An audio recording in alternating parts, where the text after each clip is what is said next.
sobre esse tipo de afastamento. Ana, de acordo com a lei, como funciona então o pedido de afastamento? Oi, Mário Flávio, bom dia para você, bom dia mais uma vez para a Renata, todo mundo que acompanha agora o Manhã Cidade. A gente veio conversar com o Felipe Sampaio, que é advogado especialista em direito previdenciário, né, para falar sobre esse assunto.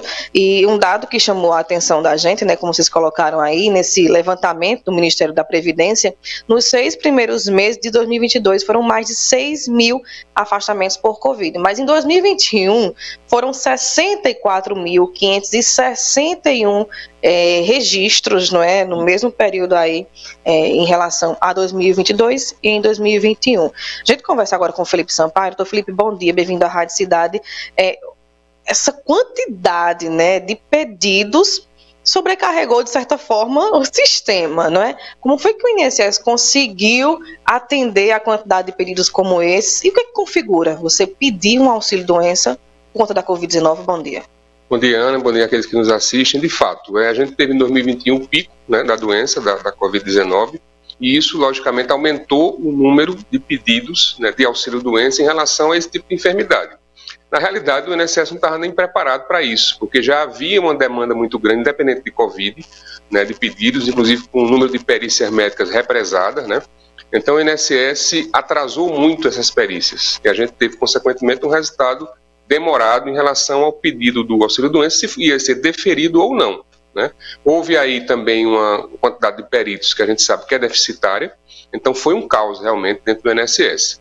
Mas, logicamente, a partir desse ano, do ano 2022, isso foi diminuindo, né, até por conta da redução do número de casos, né, e, consequentemente, a gente teve uma espécie de um equilíbrio em relação a isso, né. O auxílio-doença é um benefício previdenciário para aquelas pessoas que contribuem para o INSS e que, quando o afastamento é superior a 15 dias, porque os primeiros 15 dias a empresa é que banca isso, né, a partir do 16º dia, o segurado, o empregado, ele pode dar entrada no INSS para buscar o auxílio-doença, né? Porque aí já não é mais responsabilidade da empresa.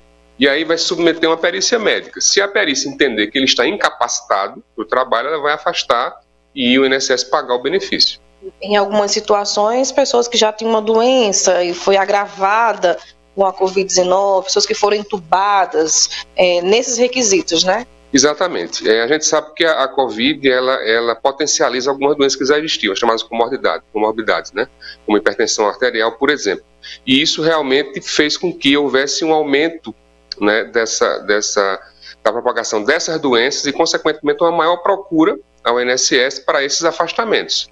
A gente sabe que, na maioria das vezes, ficou ali dentro dos 15 dias, então não precisou pedir esse auxílio lá na Previdência, mas em alguns casos mais graves, como você citou, que exigiu internamento, um afastamento maior, um isolamento maior, até por questão de doenças respiratórias, a recuperação ela é mais lenta, isso levou o pessoal a pedir o benefício. Como é feito o cálculo do auxílio-doença, né? E muita gente, por exemplo, tinha carteira assinada, outras pessoas autônomas, né, precisaram recorrer a esse auxílio para quem contribui para o INSS, tá? Porque o MEI também contribui, né? Então, como é feito esse cálculo? Ou depende muito da área que você atua?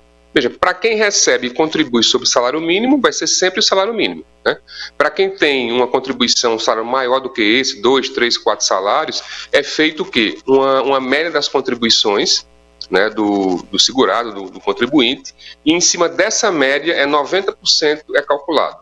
Então, não chega a ser 100% igual ao que ele recebia, né, na ativa, mas em torno de 90% é calculado. Diferentemente da aposentadoria por invalidez, que é aquele caso mais crônicos, em que o INSS entende que você tem que estar afastado por mais tempo, e aí você fica aposentado. Aí, realmente, a regra ela é menos benéfica, porque ela vai considerar 60% da média, né? Então, isso pode ter uma redução interessante no valor. Lembrando que nenhum benefício da Previdência pode ser inferior ao salário mínimo. A gente mostrou agora, né, falou agora sobre a queda do pedido de auxílio-doença em relação à Covid-19. Tende a cair muito mais, né, porque a gente está passando por esse período de pandemia, graças a Deus.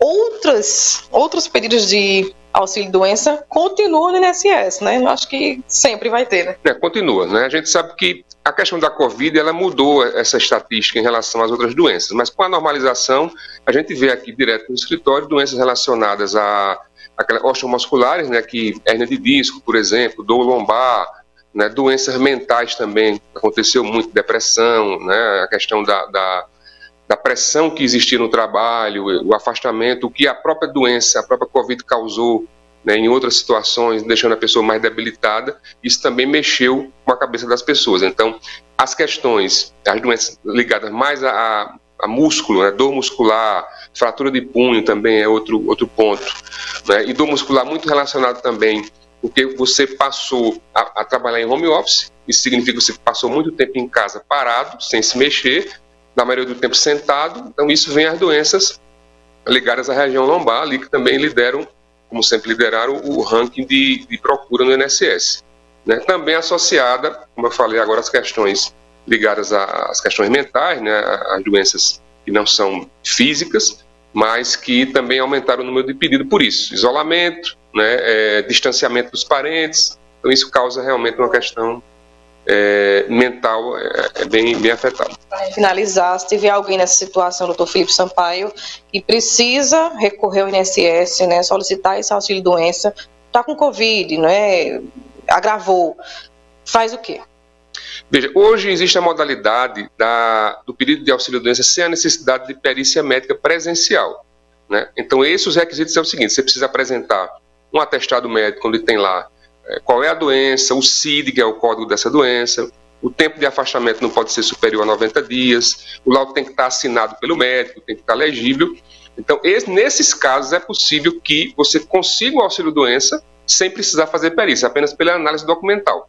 Se esse afastamento superar os 90 dias, aí sim, você vai juntar essa mesma documentação, mas aí vai esperar a marcação de uma perícia médica, que hoje, infelizmente, está lá para junho ou julho desse ano.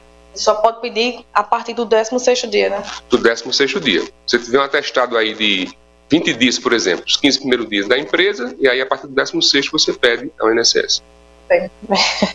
É apostar no sistema, né? Tem que esperar, não tem muito o que fazer. Doutor Felipe Sampaio, advogado especialista em direito previdenciário, falando um pouquinho pra gente sobre essa situação do auxílio-doença, tá? Mário e Renata. E a gente lembra aqui, tá? Que em 2021, a Covid, né, passou a ocupar aí 29º lugar em pedidos de afastamento de trabalho.